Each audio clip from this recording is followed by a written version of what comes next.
Praise the lord. प्रभु यीशु मसीह के सामर्थी नाम से मैं आप सबको वेलकम करती हूँ। आपका हम स्वागत करते हैं। मैं आपको यहाँ इस प्लेटफॉर्म पर मैं दिल से आपको वेलकम करती हूँ और आपको ग्रीट करती हूँ यीशु मसीह के सामर्थी नाम से। विश्वास करते हैं कि परमेश्वर हम में से हर एक के जीवन में व्यक्तिगत रीति से हमारे जीवन में काम कर रहे हैं, हमें बिल्ड कर रहे हैं, हमें वचन के द्वारा, संगति और प्रार्थना के द्वारा परमेश्वर हमें लिफ्ट कर रहे हैं, ऐसा मैं विश्वास करती हूँ। और अपने मनन के लिए मैं कुछ वचन हम सब मिलकर इस पर हम ठहरेंगे, जो होली स्पिरिट ने मुझे इम्प्रेस किया कि इन बातों को मैं आपके साथ शेयर करूं। और ये थोड़ा सा डिफरेंट है, जो हम बीते समय में जिन विषयों पर मनन कर रहे थे उससे थोड़ा सा डिफरेंट है। रादर मुझे ऐसा लगता है कि ये एक प्रोफेटिक साउंड है। जैसे इजरायलियों के लिए ये इंस्ट्रक्शन था कि जब कभी वो इतनी बड़ी गैदरिंग उनकी होती थी तो उस समय उनको तुरही के शब्द से गाइडेंस मिलता था। तुरही जब फूकी जाती थी उन्हें गाइडेंस मिलता था कि हमें तंबू के सामने इकट्ठा होना है, या हमारे लिए युद्ध की तैयारी है, या किस प्रकार का संदेश है। वो तुरही के जो साउंड और उसकी फ्रीक्वेंसी और उसके संगीत, उसके ध्वनि से वो लोग इस बात को समझ पाते थे। तो परमेश्वर time to time holy spirit हमें पवित्र आत्मा जो है वो इस प्लेटफॉर्म के द्वारा एक ट्रम्पेट, एक तुरही के समान हमें टाइम टू टाइम प्रोफेटिक संदेश, भविष्यवाणी के वचन के द्वारा भी डायरेक्ट और रीडायरेक्ट करते आए हैं। मैं आपके साथ कुछ टाइम जो है पहला सैमुअल उसका 3रा अध्याय, इस पे मैं ड्वेल करना चाहती हूँ। पहला सैमुअल उसका 3रा अध्याय, इसके अंदर मैं कुछ बातें जो होली स्पिरिट ने अंदर से इंस्पायर किया वो मैं आपके साथ बांटना चाहती हूँ। और मैं विश्वास करती हूँ कि आप प्रार्थना के साथ बैठे हैं और आप बिल्कुल तैयार हैं कि पवित्र आत्मा आपको मिनिस्टर करे, आप उसकी आवाज को सुन पाएंगे। पहला सैमुअल 3रे अध्याय के अंदर ये आप सब जानते हैं कि यहाँ पर एली और सैमुअल, ये दो पीढ़ियों के विषय में यहाँ जिक्र शुरू होता है।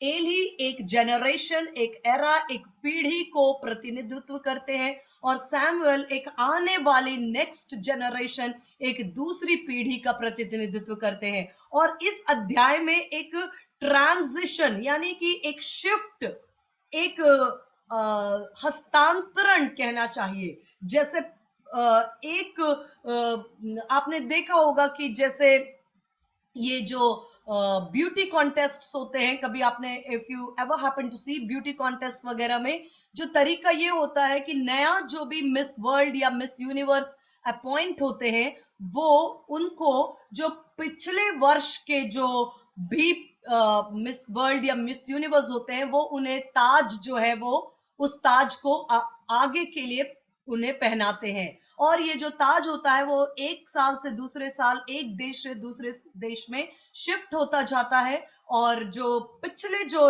विनर रहते हैं वो आने वाले विनर को वो देते हैं। तो ये एक तरह का ट्रांसफर ऑफ मैंटल्स मैं कह सकती हूँ। वो तो एक उदाहरण था, सचित्र, जो मैं आपको एक्सप्लेन करने के लिए यूज कर रही थी।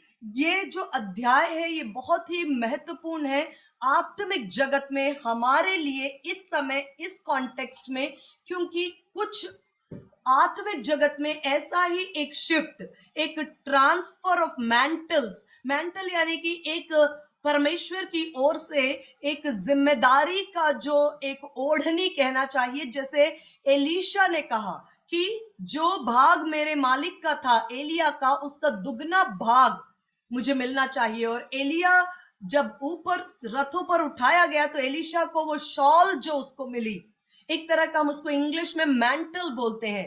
तो ये एक पीढ़ी से दूसरी पीढ़ी में शिफ्ट होने का एक सेंसिटिव और एक बहुत ही संवेदनशील मौका, और आत्मिक जगत में एक सेंसिटिव टाइम्स में से होकर हम गुजर रहे हैं।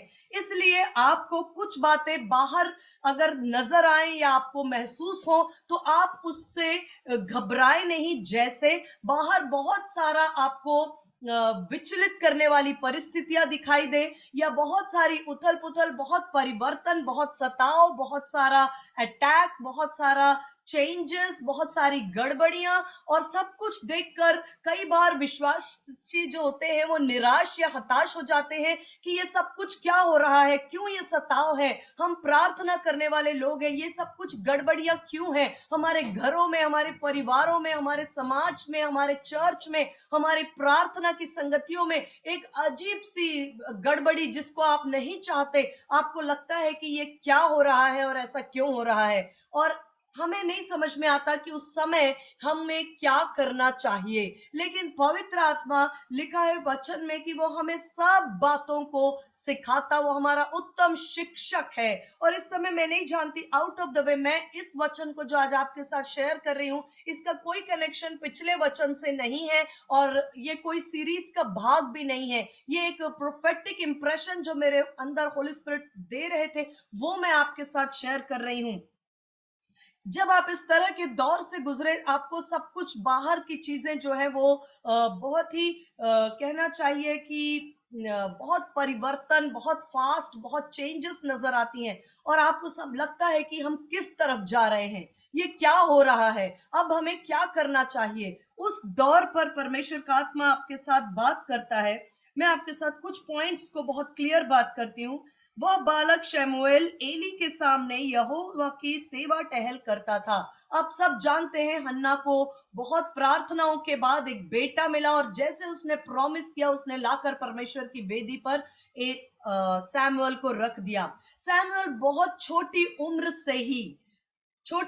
से ही वो परमेश्वर के मंदिर में उसका पालन पोषण हुआ, एली के देख रेख में। बहुत छोटी उम्र से वो मंदिर में रहा, और सैमुअल एली के सामने यहोवा की सेवा, वो परमेश्वर की सेवा कर रहा था, और एली उसे ट्रेन कर रहे थे। सेवा का मतलब मंदिर के रख रखाव, मंदिर का दीपक टाइम से जलना चाहिए, और मंदिर के अंदर जो भी सारी सेवा थी उन सबको एली एक सीनियर पर्सन, और सैमुअल एक बालक था, और उसे वहां से वो सीखते चले आ रहा था। लेकिन जो सबसे इंपॉर्टेंट बात ये थी कि उन दिनों में यहोवा का वचन दुर्लभ था और दर्शन कम मिलता था।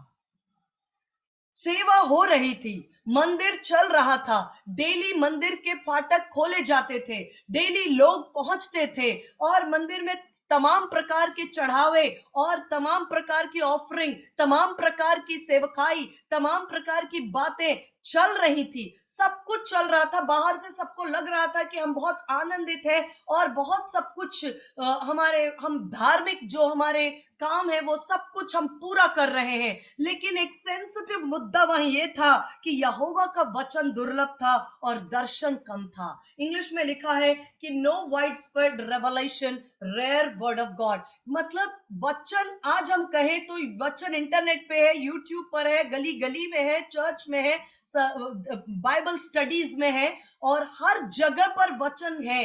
लेकिन परमेश्वर का वचन यहां कहता है कि रेवलेशन, इंग्लिश में लिखा है कि रेवलेशन यानी कि प्रकाशन जो पवित्र आत्मा लेकर आता है, वो दुर्लभ हो रहा था।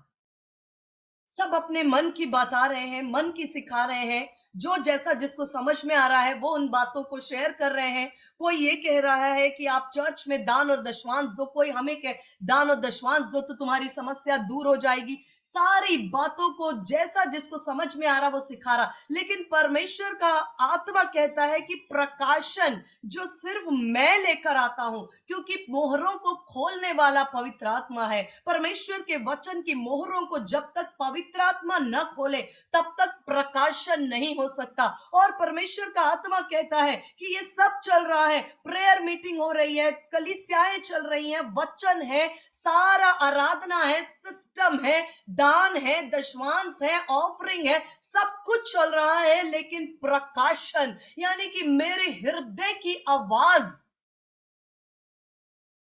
इस समय पर मिस हो रही है। ये पहला एक पॉइंट था।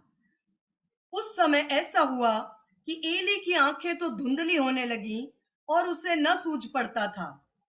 तब वह अपने स्थान में लेटा हुआ था। इंग्लिश में लिखा है Eli was laying down. Eli, English में लिखा है वो लेटा हुआ था। दूसरी बात, उसकी आंखें ऐसा धुंधली होने लग गई कि उसे न तो दिखाई पड़ता था और ना उसे कुछ सूझ पड़ता था। ऐसा एक, मैं नहीं इस बात को कह रही हूँ, हम यहाँ पर कंपैरिजन या तुलना नहीं कर रहे हैं कि कौन सही है या कौन गलत है, या हम सही हैं या कौन गलत है। इन बातों से बहुत ऊपर उठकर पवित्र आत्मा हमें एक चेतावनी और एक आवाज दे रहा है कि सारे रीति रिवाज और सारे सिस्टम, सारी बातों से अलग है मेरी आवाज, मेरा प्रकाशन, मेरे हृदय में, मेरे मन में जो बातें हैं उनको मैं प्रकट करना चाहता हूं। मैं आवाज देता हूं, लेकिन मैं वेट कर रहा हूं कौन पलट कर कहेगा प्रभु बोल, मैं सुनता हूं। एली जो लीडरशिप में है, जो लीडरशिप लेवल पर है, उसकी तो आंखें धुंधली हो गई।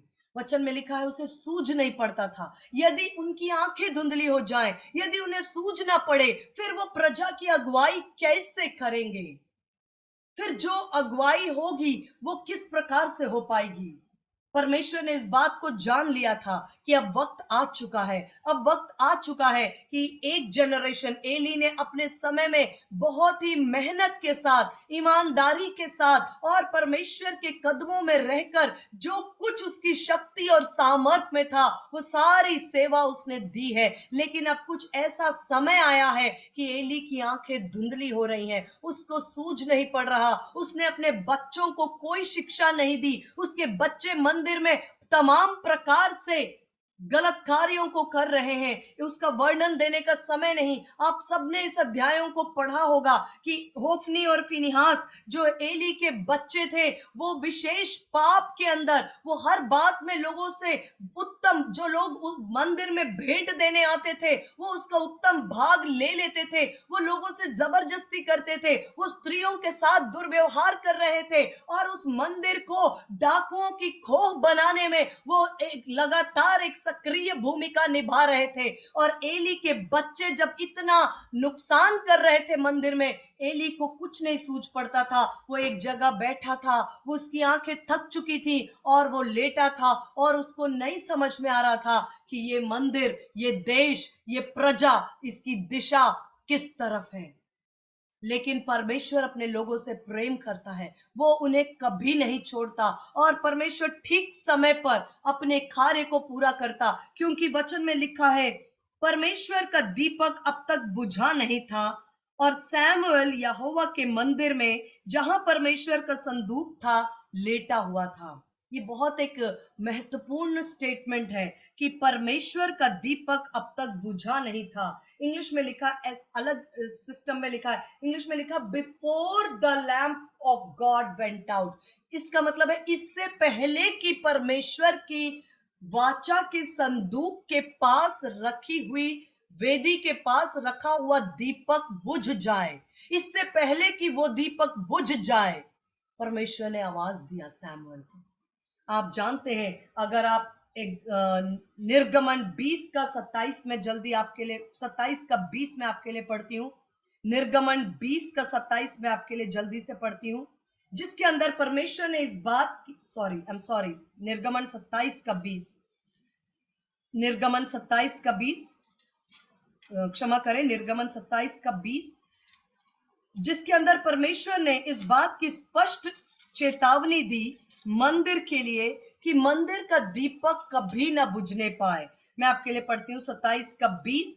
फिर तू इजरायलियों को आज्ञा देना कि मेरे पास दीवट के लिए कूट के निकाला हुआ जैतून का निर्मल तेल ले आना, जिससे दीपक नित्य जलता रहे, जिससे दीपक नित्य जलता रहे। ये परमेश्वर का कमांडमेंट था। मैं फिर से पढ़ती हूँ 20 वचन। फिर तू इजरायलियों को आज्ञा देना, दिस इज ए कमांडमेंट। ये ऑप्शन नहीं था, ये चुनाव नहीं था, ये उनके ऊपर परमेश्वर ने उन्हें चुनाव नहीं दिया था कि हो सके तो तुम प्रति रात को, रात और दिन वेदी का दीपक जलता रहे। ये चुनाव नहीं था, ये आज्ञा थी कि तू इजरायलियों को आज्ञा देना जिससे कि नित्य दीपक जलता रहे।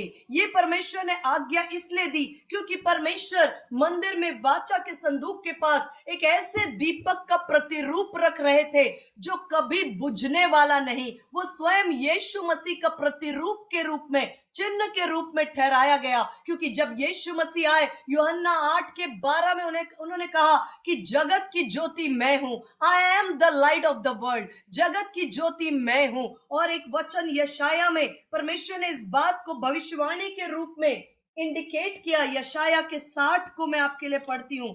यशाया 60 अध्याय उसका 19 और 20। फिर दिन को सूर्य तेरा उजियाला न होगा, न चांदनी के लिए चंद्रमा, यहोवा तेरे लिए सदा का उजियाला, कहे सदा का उजियाला, यहोवा तेरे लिए सदा का उजियाला और तेरा परमेश्वर तेरी शोभा ठहरेगा। तेरा सूर्य फिर कभी अस्त न होगा। कहिए मेरा सूर्य कभी अस्त न होगा। ये भविष्यवाणी थी एक जगत के उद्धारकर्ता प्रभु यीशु मसीह परमेश्वर के बेटे के विषय में, जो स्वयं जगत की ज्योति बनकर आया। लिखा तेरा सूर्य कभी अस्त ना होगा, न तेरे चंद्रमा की ज्योति मलिन होगी। यहोवा तेरी सदैव की ज्योति होगा। तेरे विलाप के दिन समाप्त हो जाएंगे। वे लोग सबके सब धर्मी होंगे, वे सर्वदा देश के अधिकारी होंगे। मेरे लगाए हुए पौधे होंगे, मेरे हाथों के काम ठहरेंगे, जिससे मेरी महिमा प्रकट हो। छोटे से छोटा 1000 हो जाएगा। हालेलुया। ये भविष्यवाणी का टाइम है जो आज हमारे जीवन में परमेश्वर मेरे और आपके लिए देखता है कि छोटे से छोटा, यदि आप सोचते हैं कि मैं क्या हूं, मेरे पास थोड़ा सा वचन है, थोड़ी प्रार्थना है, थोड़े से लोग हैं, थोड़ा सा परमेश्वर का प्रकाशन है, मेरे पास क्या है, मैं कौन सी सेवा करूं, मेरा नाम भी तो नहीं, मेरा इतना काम भी तो नहीं, मेरे कोई पोस्टर नहीं, मेरे कोई बैनर नहीं। परमेश्वर का वचन कहता है छोटे से छोटा 1000 हो जाएगा और सबसे दुर्बल एक सामर्थी जाति बन जाएगा। मैं यहोवा ठीक समय पर सब कुछ शीघ्रता से पूरा करूंगा। परमेश्वर शिफ्ट्स को करने में देर नहीं करते। परमेश्वर एक के बाद एक अपने कार्य को पूरा करते हैं। परमेश्वर समय पर अपने बातों को प्रकट करते हैं। परमेश्वर ऑलवेज ऑन टाइम होते हैं। परमेश्वर लेट कभी नहीं होते, डिले कभी नहीं होते, इज ऑलवेज ऑन टाइम। आप अपने आप से इस समय इस बात को कह सकते हैं, मैं हमेशा हमेशा के लिए, मैं और मेरी संतान और मेरा आने वाली पीढ़ी धर्मी होंगे। हम सर्वदा देश के अधिकारी होंगे। हम परमेश्वर के लगाए हुए पौधे हैं। हम परमेश्वर के हाथ के काम हैं। हमारे अंदर परमेश्वर की महिमा प्रकट होगी। हम छोटे से छोटे 1000 बन जाएंगे। हम जो सबसे दुर्बल, हम एक सामर्थी जाति बन जाएंगे, क्योंकि यहोवा ठीक समय पर सब कुछ शीघ्रता से पूरा करेंगे। ये वचन बहुत ही इंपॉर्टेंट है, क्योंकि इस वचन के अंदर लिखा है कि हमारा सूर्य कभी अस्त ना होगा। परमेश्वर लोग इज़राइल को और संपूर्ण विश्व को ये मिरेकल देने वाले हैं कि एक ऐसा ज्योति, एक ऐसा सूर्य जो कभी अस्त ना होगा। उसका प्रतीक था मंदिर में वाचा के संदूक के पास रखा हुआ वो दीपक। और परमेश्वर ने कहा ये दीपक है, तुम्हारी जिम्मेदारी है, तुम याजक हो, दीपक कभी बुझने ना पाए, वेदी की आग जलती रहे, तुम इसे जलाते रहो, तुम इसे बुझने ना दो, रात को भी जलता रहे, दिन को भी जलता रहे, क्योंकि ये एक ऐसे उद्धारकर्ता का प्रतिरूप है जो तुम्हारा सूर्य होगा, जो कभी अस्त ना होगा। और जब तुम कभी अंधियारे में ना होगे, वो जगत की ज्योति और जो उसके पीछे चलेगा वो कभी अंधकार में न चलेगा। उस दीपक का प्रतिरूप यीशु मसीह का प्रतिरूप था वो दीपक। लेकिन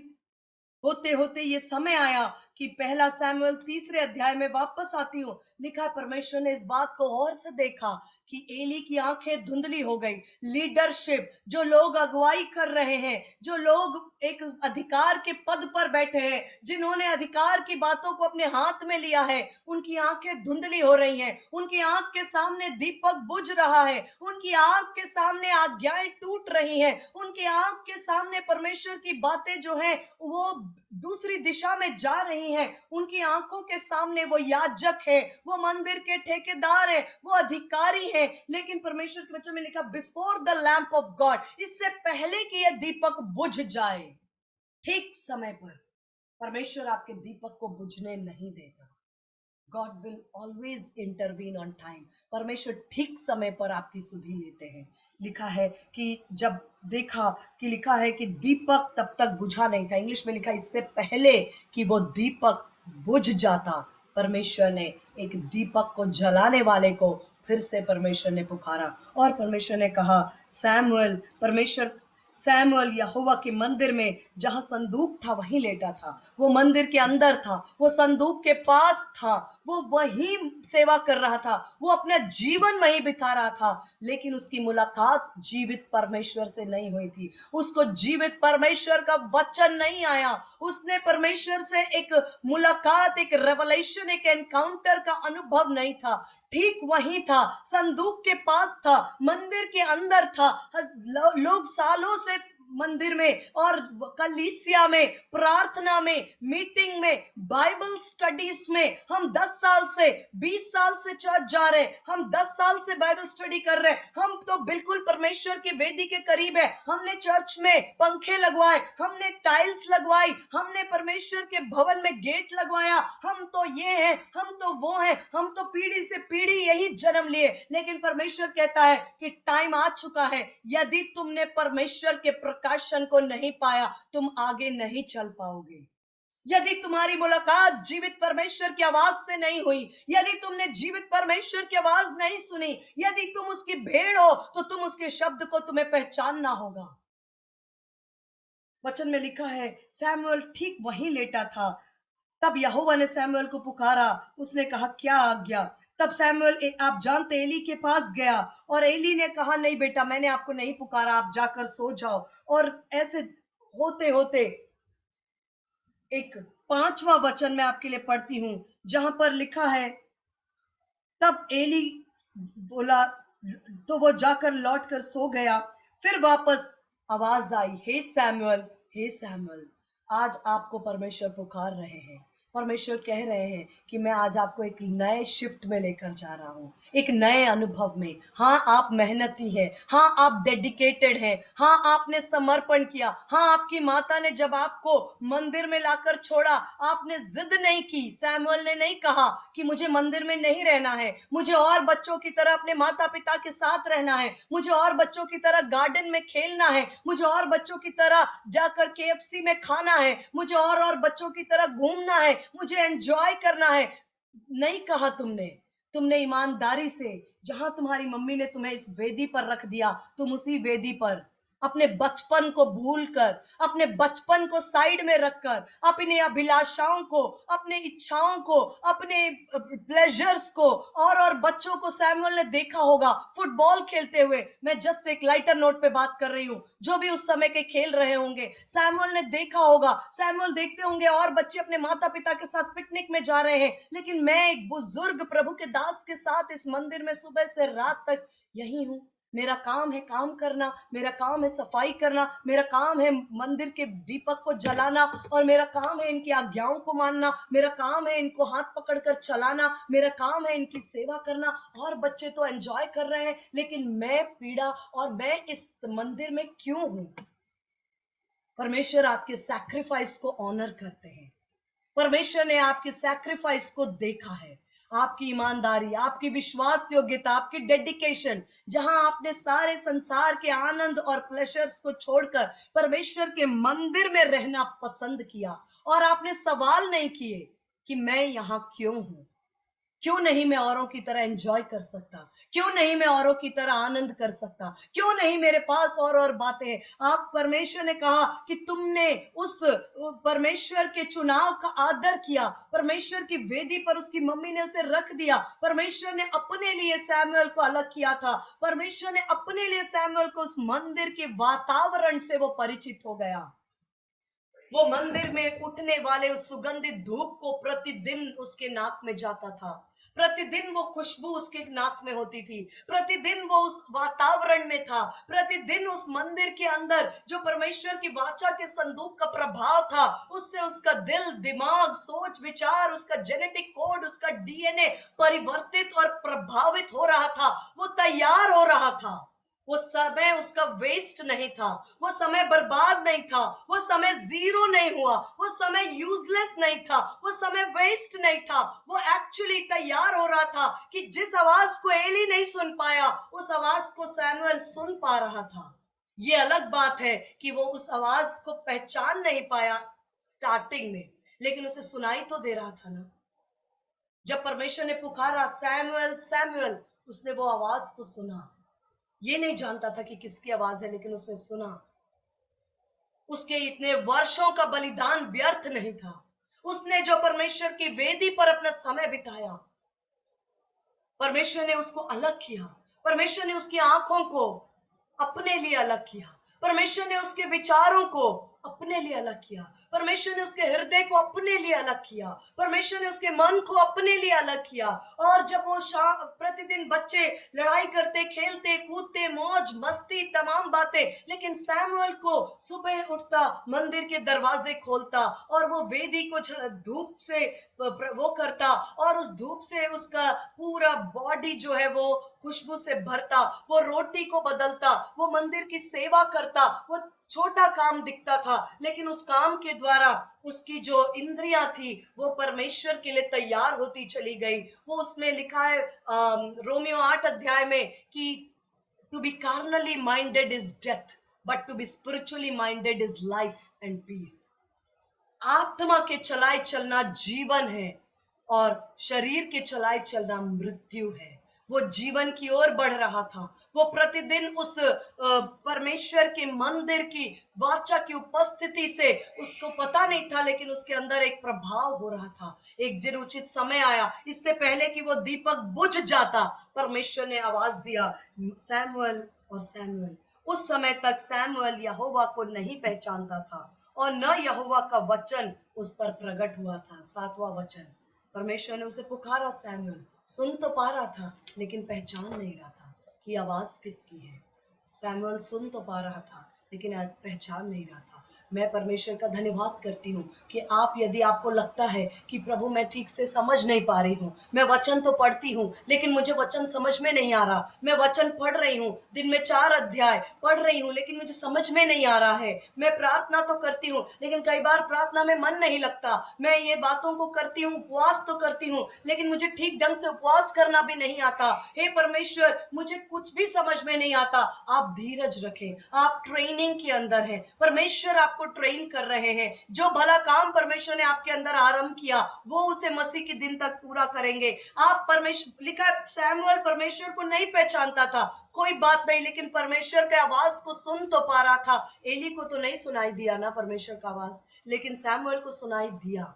we are under training process, हम बढ़ रहे हैं, हम अंश अंश करके मसीह के स्वरूप में बदल रहे हैं। हमें धीरज करना है, क्यों? क्योंकि हमें ढालने वाला, सिखाने वाला पवित्र आत्मा वो हमारे साथ धीरज से काम करता है। हर एक बच्चा, हर एक स्टूडेंट एक समान नहीं होता। कोई स्टूडेंट को धीरज से समय लगता है, कोई जल्दी सीखता है, कोई जल्दी भूलता है, कोई देर तक याद रखता है। हर एक के साथ धीरज के साथ वो व्यवहार करता है, क्योंकि वो आपसे प्रेम करता है। जगत की उत्पत्ति के पहले से उसने आप पर दृष्टि की, आपको चुनकर अलग किया, ठहराया, और परमेश्वर ने आपको महिमा के लिए अलग किया। वो आपके अंदर काम कर रहा है। जब आपको लगे मुझे समझ में नहीं आ रहा, मैं इन दिनों एक प्रभु के दास का सुन रही थी, उन्होंने बहुत ही अच्छी बात बोली, शानदार, मुझे वो बात बहुत ही पसंद आई। उन्होंने कहा, जब आप बाइबल रीड करते, सबसे पहले रीडिंग करो। मुझे अभी सुना मैंने 4 दिन पहले, लेकिन उससे पहले से ही परमेश्वर की आत्मा ने हम सबको इस बाइबल स्टडी प्रोग्राम के अंदर ऑलरेडी हम चल रहे थे कि हम प्रतिदिन 4 अध्याय और उसके कुछ प्रश्न कर रहे थे। लेकिन अभी 3 दिन पहले, 4 दिन पहले मैंने एक प्रभु के दास को सुना, उन्होंने कहा कि आपको पहला स्टेप जो है वो समझना या प्रकाशन नहीं होता है, पहला स्टेप रीडिंग होता है। एक बार पूरी बाइबल को, एक बार, 2 बार, 3 बार, जैसे भी हो सके, जो बोले वो ये बोल रहे थे, आप किसी चीज को स्टडी नहीं कर सकते जिस चीज को आपने पहले रीड नहीं किया। और मैं इतना एग्री करती हूँ, क्योंकि हम बच्चों को भी इन बातों को सिखाते हैं, चाहे वो टेक्स्ट बुक क्यों ना हो, कि आपको बैठते ही टेक्स्ट बुक का एक पैराग्राफ लेकर आप उसमें 10 दिन तक उसकी स्टडी नहीं कर सकते। आपको एक बार रीड करना पड़ेगा, आपको एक बार परिचित होना पड़ेगा। और जब हम रीड करते हैं, उन्होंने कहा बाइबल का स्टेप नंबर 1 है रीडिंग। एक बार, 2 बार, जितना आप कर सकते हैं। उसके बाद आता है स्टडी, जहां आप एक अध्याय, जहां आप एक टॉपिक, जहां आप एक पर्टिकुलर चैप्टर, जहां आप एक पर्टिकुलर कैरेक्टर, जहां आप कोई विषय को लेकर परमेश्वर के साथ, पवित्र आत्मा के साथ बैठकर सीखते हैं, उसके लिए आप बाइबल कॉन्कॉर्डेंस का इस्तेमाल कर सकते हैं या दूसरी कमेंट्रीज का इस्तेमाल कर सकते हैं। वो कमेंट्रीज और कॉन्कॉर्डेंस परमेश्वर की उपस्थिति में बैठकर पवित्र आत्मा की सहायता से वो स्टडी है। लेकिन स्टडी कभी भी पहले नहीं आएगी, पहले रीडिंग आएगा। ये उस प्रभु के दास ने बोला जो बहुत ही कहना चाहिए इन दिनों प्रभु उनको बहुत ही पावरफुल इस्तेमाल कर रहे हैं, और बड़ी ब्लेसिंग वो हम सबके लिए है। और बहुत अच्छे से उन्होंने सिखाया, स्टेप नंबर 1, पढ़ो, रीड करो। जब तुम्हें कुछ समझ में नहीं आता, तुम्हें लगता है, लेकिन तुम्हारे ब्रेन में कुछ कंडीशनिंग हो रही है, तुम्हारे दिमाग में, तुम्हारे डीएनए में, तुम्हारे सोच में कुछ ना कुछ है जो काम वो वचन कर रहा है। जैसे सैमुअल उस मंदिर में वाचा के संदूक के करीब था,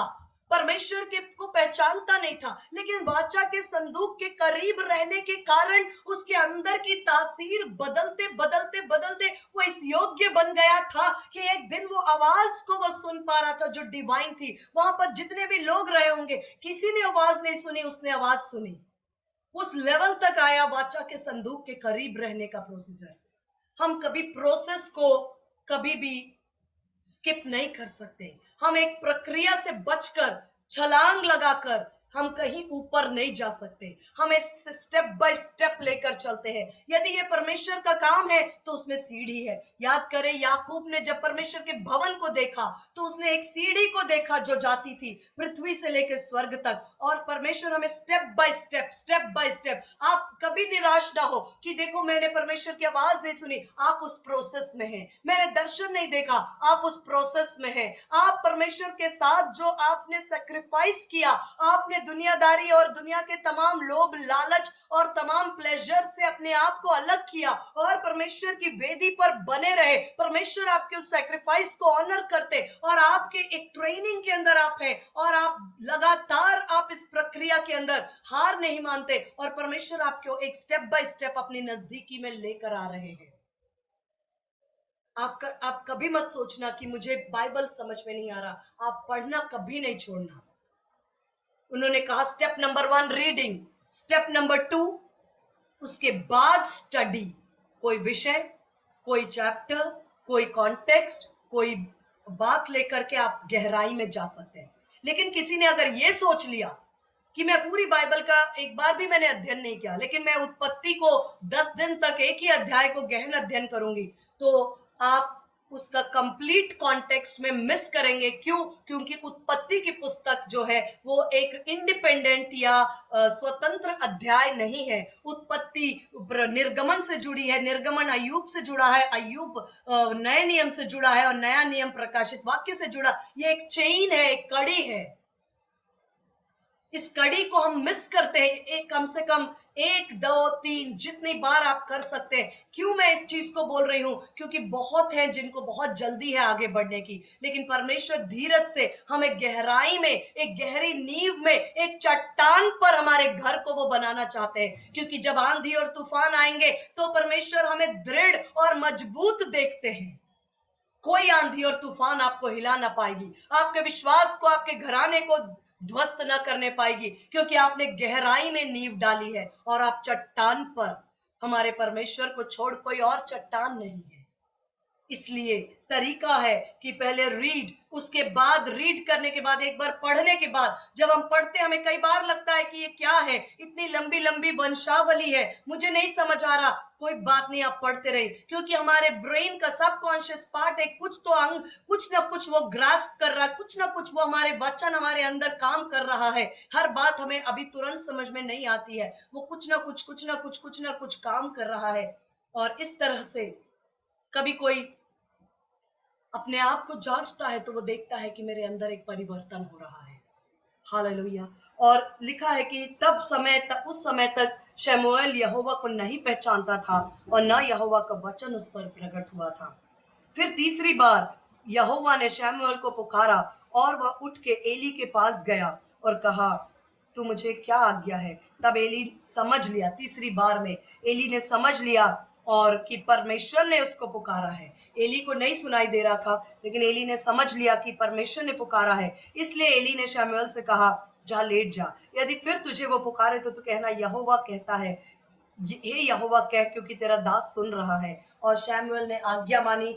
और ठीक जब और वापस से लिखा है, तब यहोवा आ खड़ा हुआ। इस वचन में लिखा है, पहले परमेश्वर ने उसको आवाज दी, उसके बाद नेक्स्ट लेवल एनकाउंटर का था। लिखा है, इंग्लिश में लिखा है, Lord came and stood up. Hindi में लिखा है, और यहोवा आ खड़ा हुआ, पहले के समान पुकारा, सैमुएल सैमुएल। सैमुएल ने कहा, क्या है, क्योंकि तेरा दास सुनता है। और तब परमेश्वर ने बहुत जल्दी, बहुत कम शब्दों में आने वाली बातों को सैमुएल पर प्रकट किया। एली के विषय में, उसकी उसकी डिनास्टी जो खत्म हो रही थी, एली का जो समय खत्म हो रहा था, एली के बच्चों के विषय में, एली के आने वाले वंश के विषय में परमेश्वर ने, सोचने वाली बात है कि ये बातें परमेश्वर एली से क्यों नहीं कह पाया, और क्यों उसे सैमुएल को एक माँ के गर्भ से चुनकर परमेश्वर ने हन्ना के मन में डाला। उसने कहा, यदि ये बेटा होगा तो मैं तेरी वेदी पर रख दूंगी। परमेश्वर इंतजार कर रहे थे, हन्ना सैमुएल का इंतजार कर रही थी, लेकिन परमेश्वर भी सैमुएल का इंतजार कर रहे थे। परमेश्वर वेट कर रहे थे, किस दिन ये स्त्री, हे प्रभु मुझे बच्चा दे, मुझे बेटा दे, मेरी नामधराई दूर कर। इस प्रार्थना से इसकी प्रार्थना शिफ्ट हो जाएगी और वो कहेगी, हे प्रभु तू मुझे बेटा दे और मैं उसे तेरी वेदी पर रखूंगा। परमेश्वर इंतजार कर रहे थे सैमुएल का। हन्ना और सैम, परमेश्वर दोनों वेट कर रहे थे कि एक बालक उत्पन्न होगा, सैमुएल, जिसको बचपन से परमेश्वर की वेदी पर रखा जाएगा। लेकिन जिसने परमेश्वर की वेदी पर कुछ रखा वो कभी खाली ना हुआ, उसने कभी भी अपने जीवन में कंगाली नहीं देखी। और हन्ना ने जब अपना पहला इकलौता और प्रिय बेटे को परमेश्वर की वेदी पर रखा, लिखा है परमेश्वर ने हन्ना के गर्भ को खोल दिया। उसके बाद उसके शायद 3 बेटे और 2 बेटियां, अगर मैं गलत नहीं हूं तो 5 बच्चे। जहां एक बच्चा नहीं हो रहा था, वहां 5 बच्चे परमेश्वर ने हन्ना को दिए कि उसके आनंद को परमेश्वर पूरा करे। हन्ना ने, इंग्लिश में एक जगह लिखा है, परमेश्वर ने हन्ना को आदर किया उस लोन के लिए। इंग्लिश में वर्ड आया लोन। उस परमेश्वर ने हन्ना के सैक्रिफाइस को, कि उसने अपने इकलौते प्रिय बेटे को, जिसने बहुत वर्षों की प्रार्थना के बाद और पीड़ा के बाद पाया, फिर भी उसे लाकर वेदी पे रखा। परमेश्वर सैक्रिफाइस को ऑनर करते हैं। परमेश्वर ने आपके किसी भी सैक्रिफाइस को, परमेश्वर ने इग्नोर नहीं किया, परमेश्वर नहीं भूलते। परमेश्वर सैक्रिफाइस को ऑनर करते हैं। और परमेश्वर भी वेट कर रहे थे सैमुअल का, क्योंकि एली के विषय में, एली के बच्चों के विषय में, आने वाले पीढ़ियों के विषय में परमेश्वर को बहुत कुछ था बताना, लेकिन वो एली को नहीं बता पा रहे थे, क्योंकि उसकी आंखें धुंधली हो चली थी, उसको सूझ नहीं पड़ता था। वो वहां रहकर मंदिर में भी वो कहीं परमेश्वर के साथ कनेक्ट नहीं हो पा रहा था। इसलिए परमेश्वर ने सैमुएल को इन बातों को प्रकट किया, छोटे बच्चे को। और जब सैमुएल ने इन सारी बातों को सुना, और 15 वचन बेहद महत्वपूर्ण है। सैमुएल भोर तक लेटा रहा, तब उसने यहोवा के भवन के किवाड़ों को खोला। इंग्लिश में लिखा है, Samuel opened the door of the house of the Lord. आपको पता है सैमुएल प्रतिदिन यहोवा के भवन के द्वार खोलता था, लेकिन आज जब उसने परमेश्वर के भवन के द्वार खोले, उसमें एक परिवर्तन था। प्रतिदिन जब वो परमेश्वर के भवन के द्वार खोलता था, लोगों के लिए खोलता था, तब उसके पास एक व्यक्तिगत अनुभव नहीं था। उसके पास परमेश्वर की आवाज नहीं थी। उसने परमेश्वर को जानता नहीं था। वो सिर्फ वाचा के संदूक के पास रहने का अनुभव था, लेकिन वाचा के संदूक को सुनने का अनुभव नहीं था। वो पट तो खोलता था, प्रति भोर को दरवाजा खोलता था, प्रति भोर को परमेश्वर के भवन को वो खोलता था और लोगों के लिए कहता था कि आइए आराधना करिए। लेकिन वो एक एक कहना चाहिए कि परमेश्वर उसे एक हायर लेवल पर लेकर गया। वचन में लिखा है, तब सैमुअल ने यहोवा के भवन के दरवाजों को खोल दिया। जब ये लिखा है, इसको ऐसा मानिए कि अब उसने परमेश्वर के भवन के दरवाजों को परमेश्वर के लोगों के लिए आत्मिक अनुभव के लिए खोल दिया। क्यों? क्योंकि अब उसने जो रात उसके साथ घटना हुई, जब उसने जीवित परमेश्वर की आवाज सुना, उसने आने वाली घटनाओं के विषय में जान लिया, उसका आत्मिक लेवल एक हायर लेवल पर चला गया। उसने उस परमेश्वर को, जिसने आकाश और पृथ्वी को बनाया, उसके आवाज को सुन लिया। उसने परमेश्वर के साथ एक कहना चाहिए संगति की। अब जब सुबह हुई, ये सुबह हर सुबह से अलग थी। अब जब उसने द्वार खोले, ये हर एक प्रतिदिन की ड्यूटी से अलग था। अब जब उसने परमेश्वर के भवन को खोला, उसने एक स्पिरिचुअल एनकाउंटर के लिए लोगों को ओपन किया था। और वहां से शुरू होती है उसकी वो यात्रा। और जब वो यात्रा करते करते करते सैमुअल बूढ़ा हो चला। सैमुअल भी, ये बच्चा, जो छोटा बच्चा वेदी पर आया, वो भी एक बूढ़ा हो चला। लेकिन जब बुढ़ापे में जाकर उसने लोगों से पूछा, क्या तुमने मेरे अंदर कभी कोई पाप, कभी कोई गलती, कभी मैंने किसी का कुछ ले लिया, कभी किसी से मैंने अनुचित रीति से कोई भाग लिया, क्या तुम में से किसी के पास, क्या किसी का गधा लिया, क्या किसी का धन लिया, क्या किसी से कुछ लूटा, क्या किसी को मैनिपुलेट किया, क्या मेरे जीवन में तुमने इतने वर्षों में, एक बालक के रूप में मैं इस मंदिर में आया, आज मैं बूढ़ा हो चुका हूं, क्या तुम में से कोई मेरे बारे में कोई गवाही दे सकता है? उन्होंने, पूरी प्रजा ने वहां खड़े होकर कहा, तुझ में हमने कोई भी ऐब नहीं पाया। कभी तूने हमारा अन्याय नहीं किया, कभी तूने हमारे से कुछ नहीं लिया, कभी तूने हमें दबाया नहीं, कभी तूने हमें कुचला नहीं। तूने सदा हमारी चिंता की और हमारी भलाई की और हमारे लिए तूने सदा परमेश्वर और हमारे बीच बिचवाई बनकर हमारी रक्षा की। तेरे जीवन की गवाही है कि तू सफल और उत्तम याजक के रूप में हमारे साथ बना रहा। ये जवानी के जोश में नहीं, लेकिन बुजुर्गी में ये गवाही सैमुअल को सुनने को मिली। परमेश्वर ने उसे जब तैयार किया, मेरे प्रियो, ये बहुत बेहद इंपॉर्टेंट वचन था कि जब उसने अब परमेश्वर के डोर्स, जब आप एक अनुभव से होकर गुजर रहे हैं और जब इस समय आपको लगता है कि कोई दिशा नहीं, आप लगे रहे, प्रार्थना करते हैं, करते रहे, वचन पढ़ते हैं, पढ़ते रहे, उपवास करना नहीं जानते लेकिन करते रहे, परमेश्वर के सन्मुख ठहरे रहे। परमेश्वर आपको ट्रेन कर रहे हैं, परमेश्वर आपको लिफ्ट कर रहे हैं। आप एक दिन परमेश्वर के हायर लेवल के अनुभव में आप कहेंगे, भाई या बहन, मैंने परमेश्वर की आवाज सुनी है।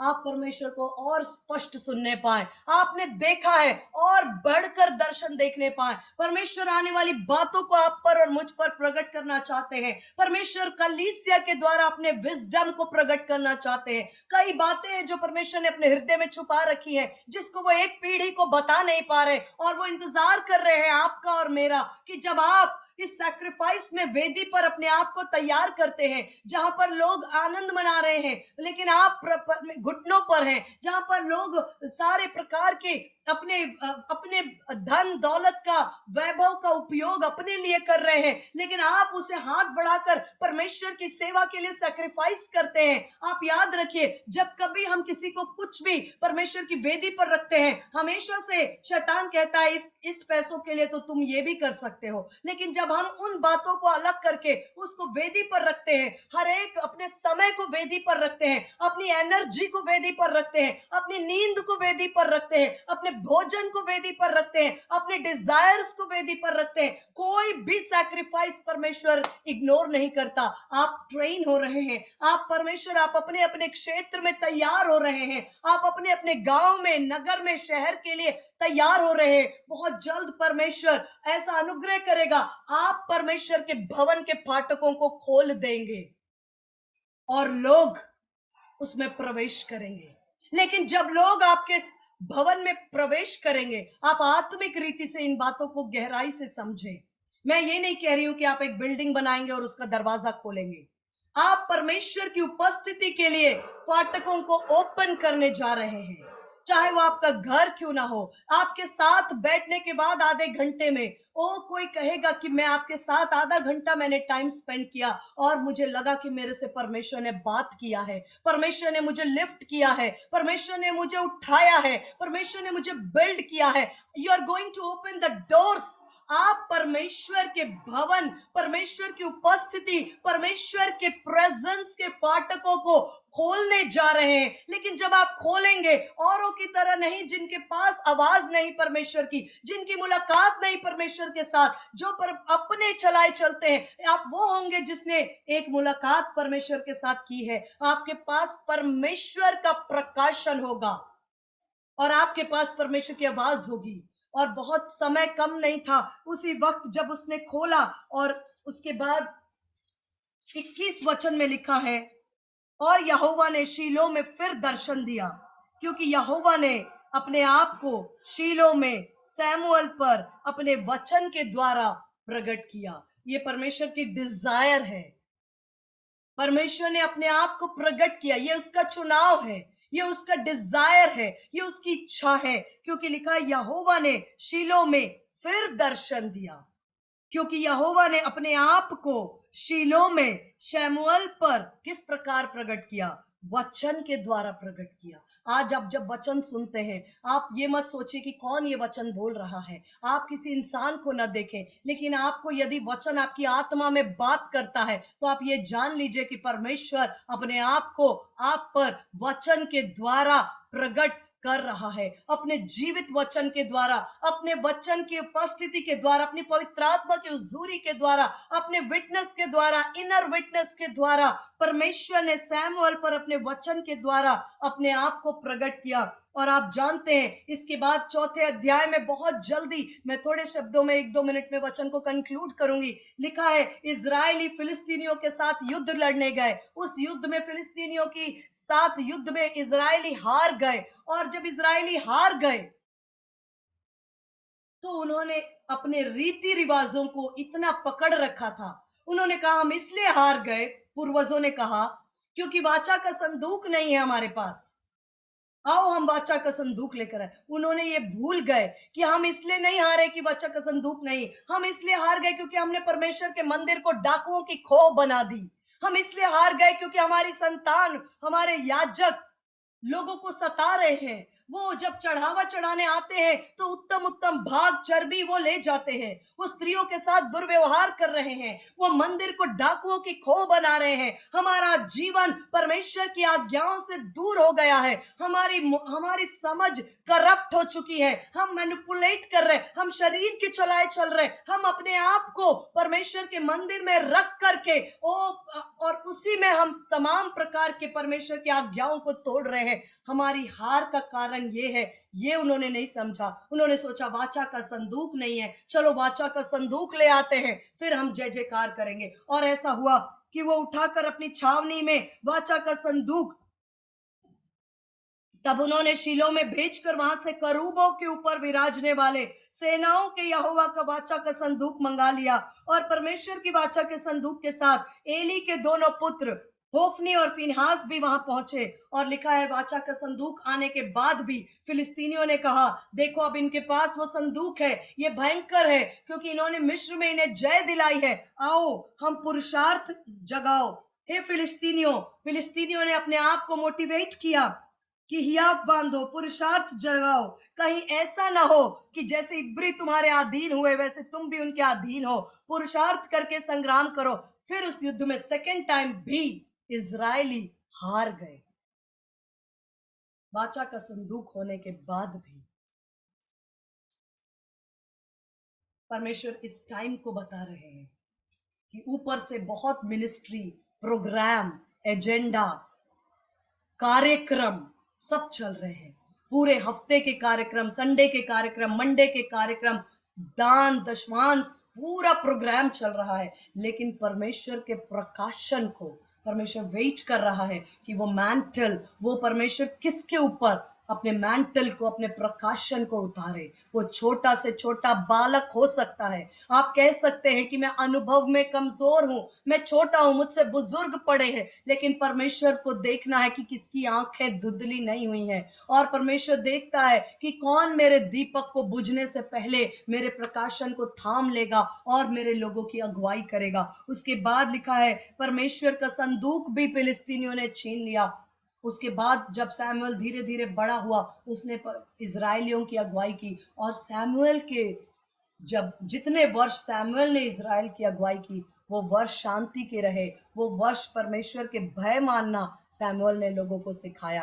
परमेश्वर ने उसके जीवन में जो काम किया, एक रात ऐसी आई जब परमेश्वर ने उससे मुलाकात की, और जब उसने मंदिर के फाटक खोले, उसने रेवलेशन के लिए, ओ व्यक्तिगत अनुभव परमेश्वर के साथ जो उसने पाया, उस अनुभव के लिए लोगों को ओपन किया। वहां से इज़राइल का एक नया दौर शुरू हुआ। परमेश्वर आप में से हर एक के लिए वेट करते हैं, आपके लिए वेट कर रहे हैं। परमेश्वर कह रहे हैं बहुत प्रोग्राम्स हैं, बहुत सब कुछ हो रहा है, मेरे लोग बिजी हैं, मेरे लोग प्रोग्राम में बिजी हैं, हर एक बातों में बिजी है, लेकिन मैं वेट कर रहा हूं एक ऐसे व्यक्ति का जो परमेश्वर के लिए सैक्रिफाइस करके वेदी पर ठहरा हुआ है, जो परमेश्वर के लिए कुर्बानी करके वेदी पर ठहरा हुआ है। परमेश्वर कहता मैं तुझसे बात करूंगा और तुम मेरे लोगों के लिए मंदिर के फाटकों को खोल दोगे, और जब लोग अंदर आएंगे वो चारा पाएंगे, वो परमेश्वर की उपस्थिति में आएंगे, वो जीवित परमेश्वर से मुलाकात करेंगे,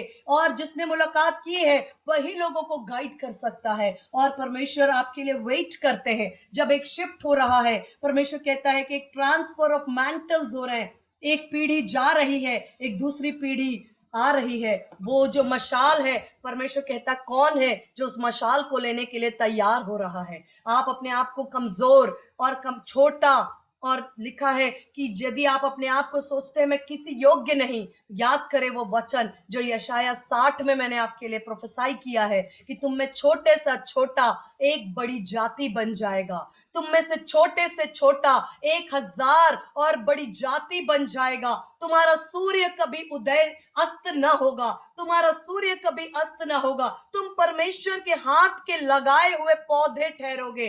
वो यहोवा है, वो अपने कार्य को शीघ्र पूरा करेगा। यदि आपके मन में परमेश्वर ने इस वचन से बात किया, आप अपनी आंखों को बंद करें और परमेश्वर के लिए अपने आप को सौंप दीजिए। प्रभु जो कुछ मेरे पास है, थोड़ा सा वचन, थोड़ी प्रार्थना, थोड़ा प्रकाशन, थोड़ी सी समझ, थोड़ा सा सब कुछ लेकर यीशु मैं तेरे सामने हूं।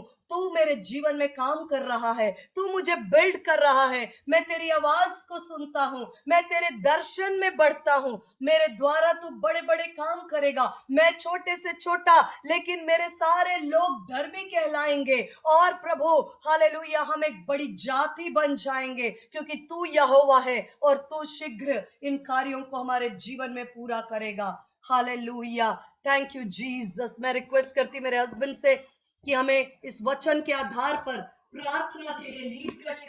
आप सब अपने अपने स्थानों पर अपनी आंखों को बंद करके अपने लिए इस वचन को ग्रहण करें और प्रार्थना में शामिल हों।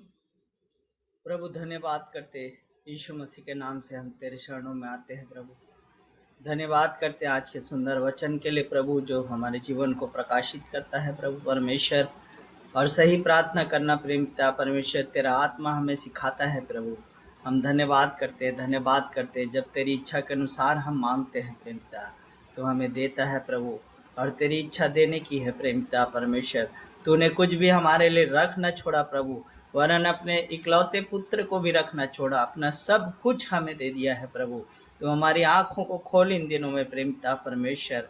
जो आत्मिक आंखें हैं प्रभु, जो आत्मिक समझ है खुदावंद, उसको खोल के हम आत्मा के अनुसार चल सके प्रेम पिता परमेश्वर। हालेलुया। हम धन्यवाद धन्यवाद धन्यवाद देते हैं प्रभु तेरे महान प्रेम के लिए खुदावंद। हालेलुया। शिबरा हदावारा हदाबा शिखरा हंदावारा हबा इरहुलाबा शबा। तो अति सहज से मिलने वाला सहायक हमारा परमेश्वर है प्रभु। हालेलुया। और प्रभु तू कहता है सब बोझ से दबे और थके लोगों मेरे पास आओ, मैं तुम्हें विश्राम दूंगा। प्रेमी पिता परमेश्वर, आज लोग ना जाने ईश्वर की खोज में क्या क्या कर रहे हैं और क्या क्या भटक रहे हैं प्रेमी पिता परमेश्वर, हालेलुया, और मन के जाल में और धोखे में उलझे हुए हैं खुदावन। लेकिन तेरा वचन कहता है कि तू हम में से किसी से भी दूर नहीं है प्रभु परमेश्वर, तू हमारे अति निकट है प्रभु, हमारे सोचने से भी ज़्यादा। जितना हम खुद अपने पास नहीं है प्रभु, उतने ज़्यादा तू हमारे करीब है खुदावंद, हालेलुया। हम तेरी आवाज़ को सुनना सीखे प्रभु, हमारी आत्मिक आँखों को और कानों को तू खोल दे खुदावंद, हालेलुया, कि मसीह के साथ तूने हमें स्वर्गीय स्थानों में बिठाया है प्रभु, उन बातों को हम समझ सकें और उस अधिकार में हमें से हर एक चल सके खुदावंद, हालेलुया, और तेरी इच्छा को पूरा करने वाला हो सके प्रेमिता परमेश्वर। और सैमुअल के जैसी गवाही थी प्रेमिता परमेश्वर, और खाबा शंदरा हबा, वो जीवन भर तेरे साथ साथ चलता रहा, तेरी आवाज़ को सुनना शुरू किया और सुनता रहा प्रभु, उसी के अनुसार वो लोगों का न्याय करता रहा प्रेमिता परमेश्वर। और प्रेमिता परमेश्वर उसके बारे में प्रभु, उसके जीवन की एक अच्छी गवाही प्रेमिता परमेश्वर उसके बुढ़ापे में लोगों ने दी उसके विषय में खुदावन। ऐसे ही प्रेमिता परमेश्वर हम अपनी दौड़ को पूरा करने पाए इस संसार में खुदावन, हालेलुया, इराला हदाबा शिखरा हबा, हम में से हर एक को तू यही अनुग्रह दे प्रेमिता परमेश्वर आज के दिन में खुदावन, कि हम उन द्वारों को खोलें और उस मेंटल को प्राप्त करें प्रेमिता परमेश्वर, जो तेरे लोग छोड़ कर गए हैं प्रेमिता परमेश्वर, हालेलुया। तेरे दासों ने जो सेवकाई की प्रेमिता परमेश्वर, हालेलुया, वो स्थान पर बनी हुई है, इस संसार से गई नहीं है प्रभु, उन सेवकाइयों को आगे बढ़ाना है खुदावंद, हालेलुया, उन वरदानों को आगे लेकर चलना है प्रभु, हालेलुया। ऐसी पीढ़ी को तो तैयार कर प्रेमिता परमेश्वर, तेरा काम कभी अधूरा नहीं छूटता प्रभु, तो अपने सेवकों को दफनाता है लेकिन अपनी सेवा को नहीं दफनाता खुदावंद। हम धन्यवाद देते हैं प्रेमिता परमेश्वर, हालेलुया, इरिला हबा शखरा हंदा बशा बरा हबा, इरे हद्दा बशा बरा खदा रहबा। धन्यवाद देते प्रभु, यहाँ आए हुए और सुनने वाले हर एक के मन में तेरा वचन जड़ पकड़े खुदावंद, उनके हृदय में समा जाए प्रेमिता परमेश्वर, और हम में से हर एक तेरी आवाज़ को सुनने वाला हो प्रेमिता परमेश्वर, और प्रभु उस पर चलने का अनुग्रह तू हमें दे प्रेमिता परमेश्वर। सब बातों के लिए धन्यवाद देते हुए विनती खुदावंद यीशु मसीह के नाम से मांगते हैं, आमीन।